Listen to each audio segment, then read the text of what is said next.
Very good evening to you and welcome to The Desk, a program where we get to talk about everything and anything in order to help you make informed decision with some of the policies by the government and also social issues that you can also get informed fact on.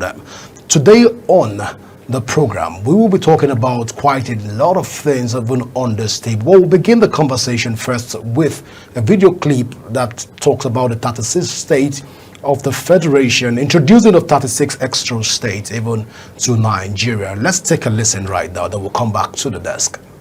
The National Assembly, for the purpose of creating a new state, shall only be passed if it requires support by at least the third majority of members. The committee chaired by Kalu proposed 6 new states for North Central, 4 in the Northeast, 5 in the Northwest, 5 in Southeast, 4 in South-South, and 7 in Southwest. The Senate and the House of Representatives, the House of Assembly in respect of the area, and the Local Government Council in respect of the area is received by the National Assembly. Local government advocates for the creation of additional local government area are only reminded that Section 8 of the Constitution of the Federal Republic of Nigeria, as amended, applies to this process. Specifically, in the accordance with Section 8.3 of the Constitution, the outcome of the votes of the state houses of assembly and the referendum must be forwarded to the National Assembly for further legislative action. The proposal, if scaled through, Nigerian states will be made up of 67 subnational governments, as the country's current states stand at 36, including the Federal Capital Territory. Ogochukwu Mobno reporting for Global Television News. All right, now you've heard it all. But again, let's you think I've forgotten my name. My name is Godwin Sunday. And this is, again, The Desk. I'm being joined this evening by first a colleague, a journalist. I will be talking about the state of the nation, and she is Sidibe Udoite. I will be talking about this issue. We'll begin the conversation first from the state of the nation, looking at the additional 31 states being proposed by the House of Rep and also the Nigerian Senate. But first, let me welcome you to The Desk. Thank you very much. It's a pleasure having me here. All right. So you've had this whole conversation. What do you make of this development?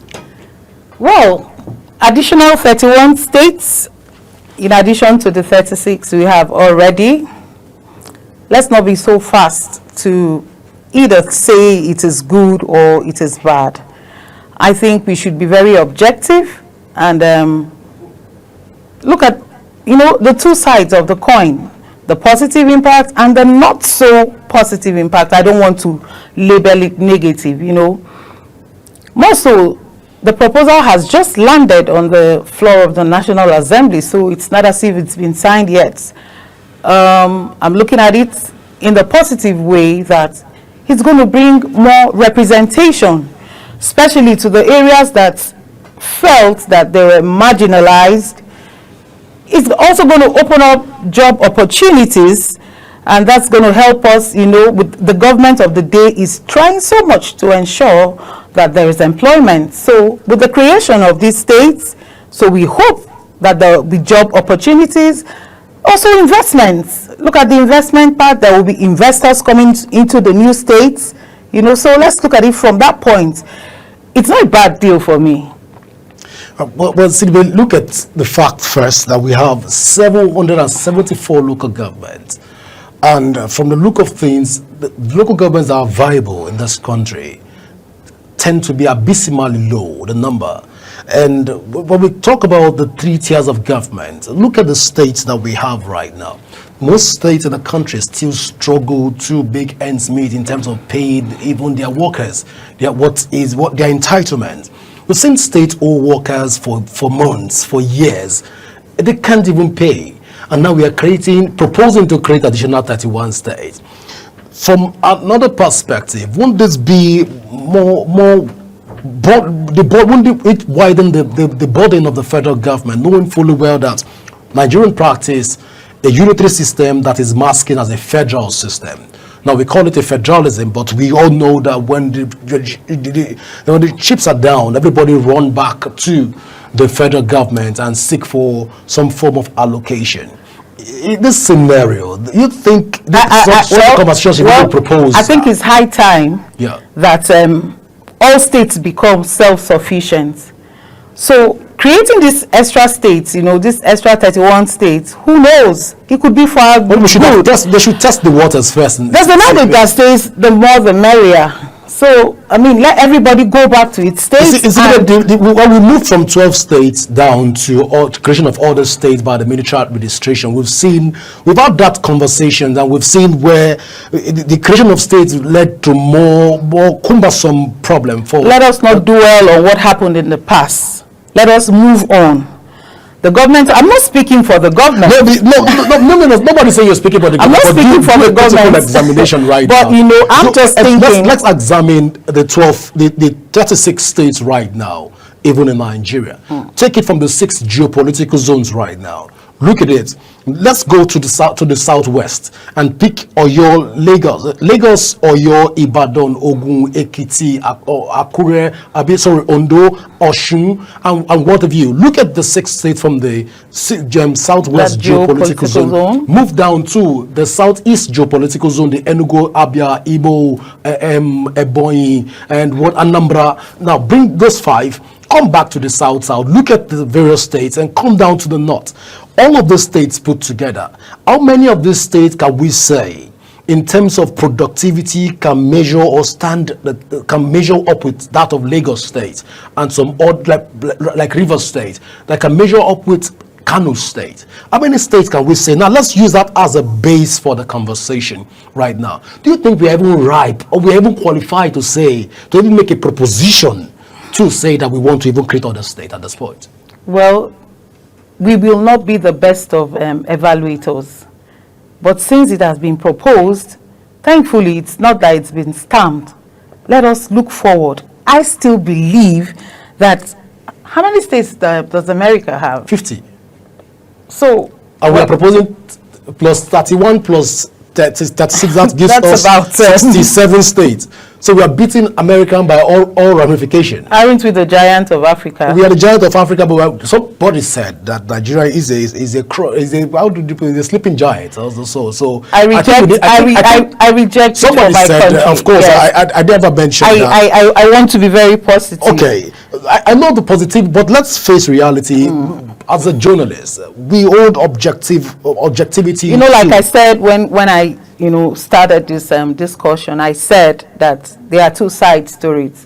The positive side, which is the side of the investments. I've talked about representation, autonomy, and all that, and the not so positive side.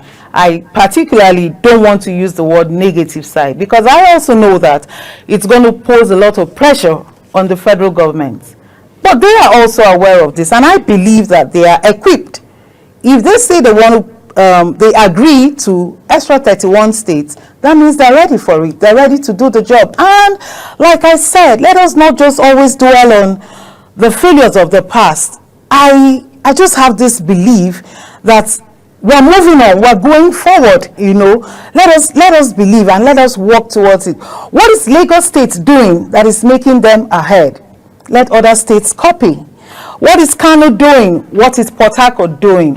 What does your state have that can make you self-reliant? What can you bring to the table? This is the point where every state should come and tell us, what can you bring? We don't want the creation of states and then you run back to the federal government to give you peanuts. I wish and I hope that the government of the day will be able to channel a course or do something that will make every state self-sufficient, thereby making it easier. There won't be so much pressure on the federal government, and then we will begin to harness this positive sides that I earlier on highlighted. But in light of this, don't you think that the negative side right now outweighs the positive side? That you fail at the beginning does not necessarily mean that you're a failure. Going by historical facts, we know historically that when Nigeria started talking about federation, regionalism by the Richard Constitution of 1946, and we moved down from that Richard Constitution, we begin to talk about the Macpherson Constitution, and we moved down to the Littleton Constitution, and other constitution that we've seen, the Independent Constitution that gave rise to states and go on expanded the state bracket. All of the states that have been created so far in Nigeria, we've seen this narrative. It has become like a recurring phenomenon and a common decimal factor that most of the states will still find a way to be dependent on the federal government. Don't you think at this point that we should first have a conversation on solving the problem first, which is over dependence on the federal government, before even talking about any proposition of a state? Well, I quite agree with you somewhat. And it is on a program like this that our voices can be heard. We can now begin to propose to the powers that be that let us go back to the drawing table and check, are we really ready for these extra states? And if we're ready, how prepared are we? What are the measures that have been put in place to ensure that all these states will not be 100% dependent on the federal government? I think we should take it from there. Let's not just write it off. Let us have that that spirit of positivity. I believe in this country.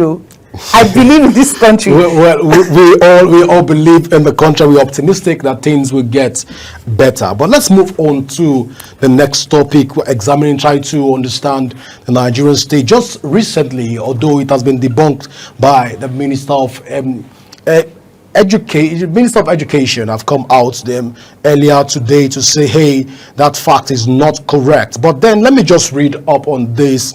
He has come out to say that they have not scrapped the JSS 1 to SS, that's the junior secondary school, and the senior secondary school has not been scrapped. The Minister of Education, Dr. Tunji Alausa, has debunked media reports suggesting that the federal government has scrapped the junior secondary school and senior secondary school and replaced them with a 12-year uninterrupted basic education model. The minister, who insisted that the reports were not true, explained that he only submitted the proposal seeking to migrate 12 years of compulsory education while retaining the current 6-3-3-4 structure. The minister had on Thursday during a 2025 Extraordinary National Council of Education, a meeting of the highest policy-making body held in Abuja, proposed a 12-year basic education models in Nigeria. Now, let me come back to you. We've heard the minister spoke yesterday, and the minister has come out today to debunk this particular issue and said, no, we have not scrapped the junior secondary school.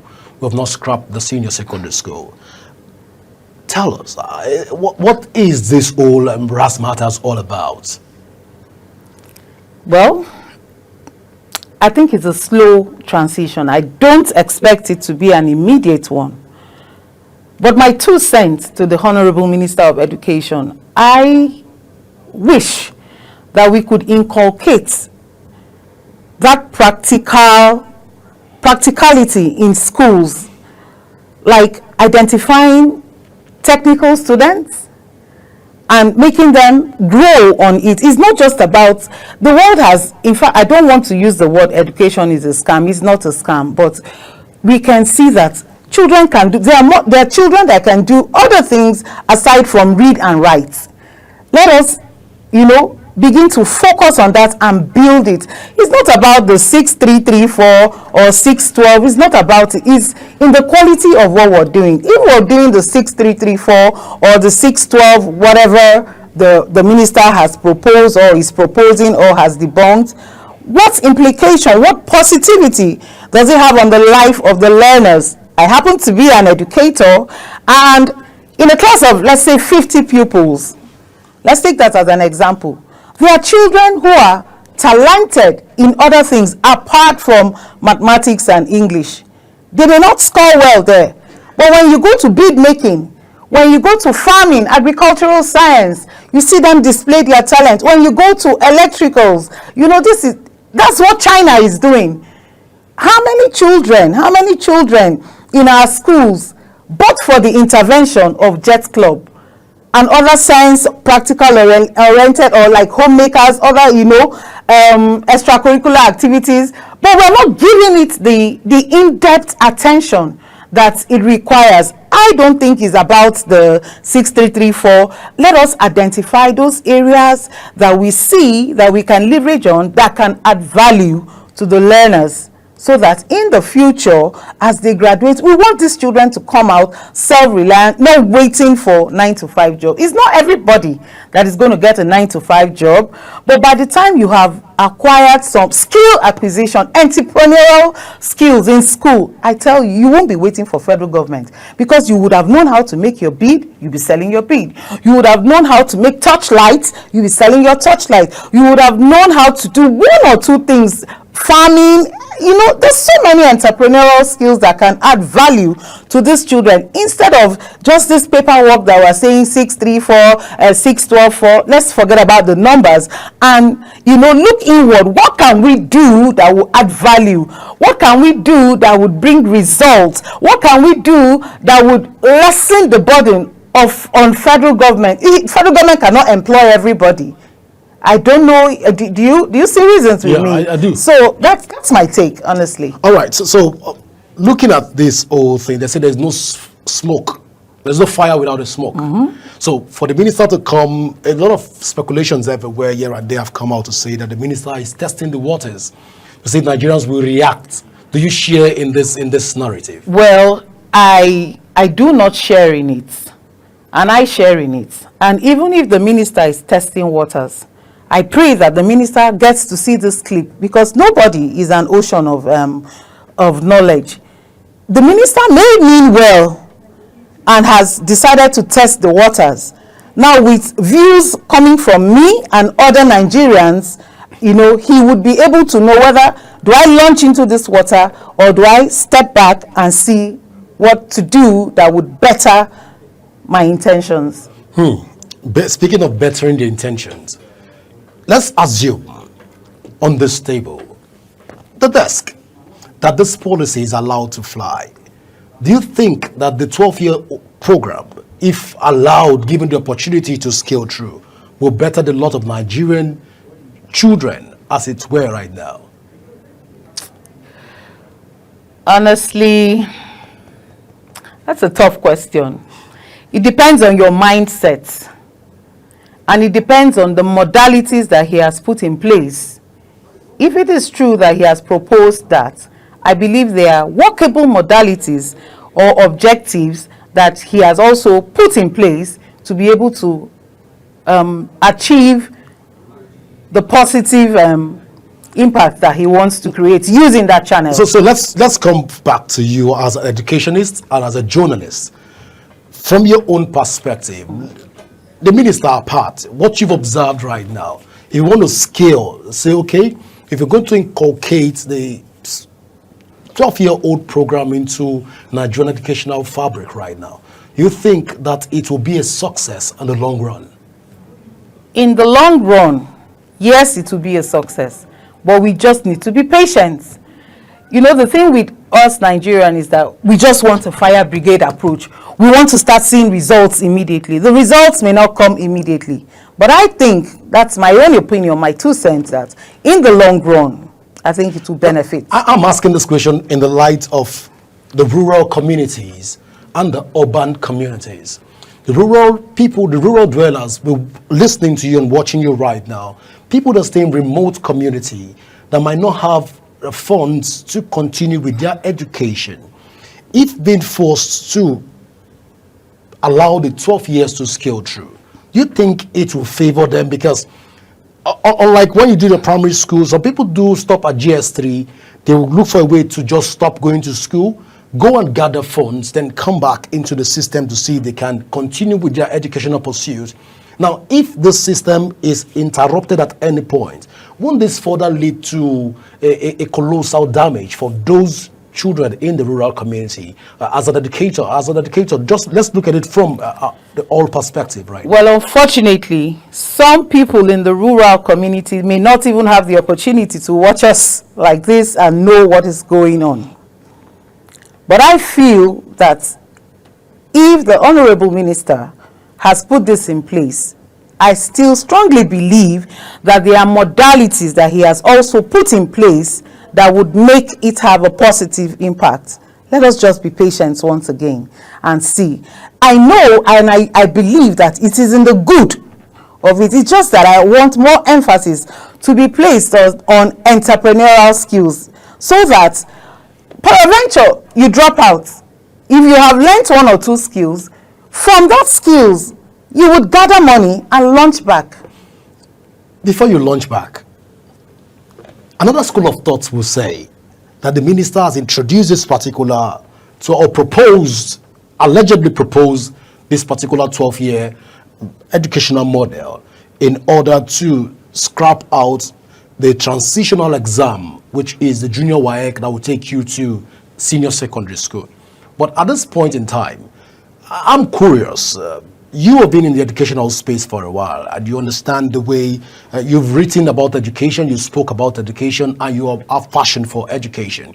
I'm curious, if this is allowed to fly, are there modalities to deal with examination failures, or they will just allow people that fail in the school system to go through?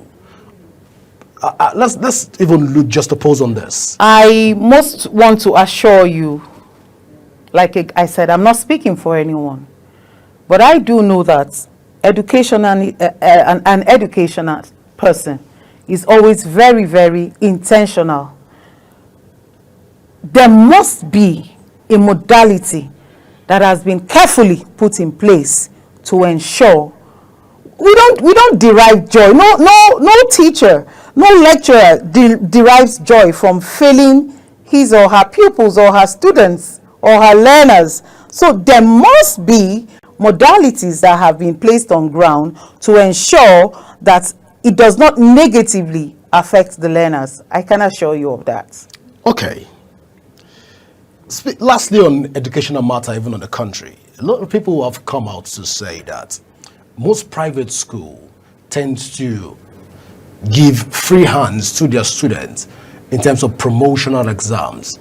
That is, in most private schools across the country, I've allegedly said that when you fail in private schools, they jump you through the class and allow you to scale through and believe that. But these are all allegations. You are in the sector. How correct is these assertions? Yes, I'm in the system, and I would not want to sit here and say it is correct or incorrect.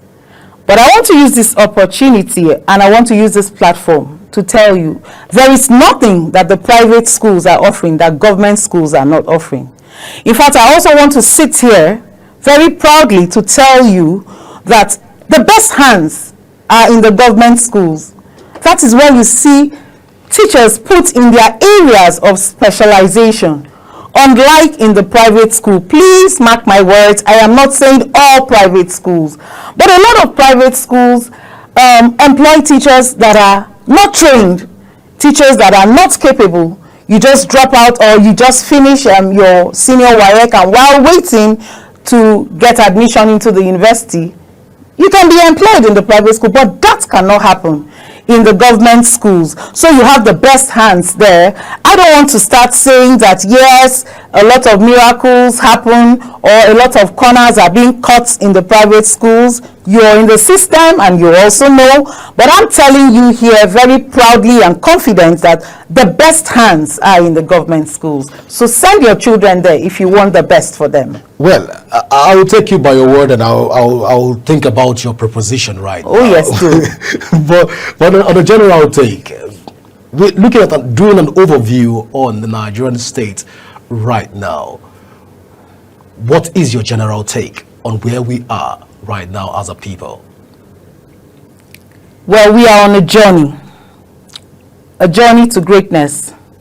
And I must tell you most truthfully that such journeys are not always very easy. It is very difficult now, but I see that the future would be better.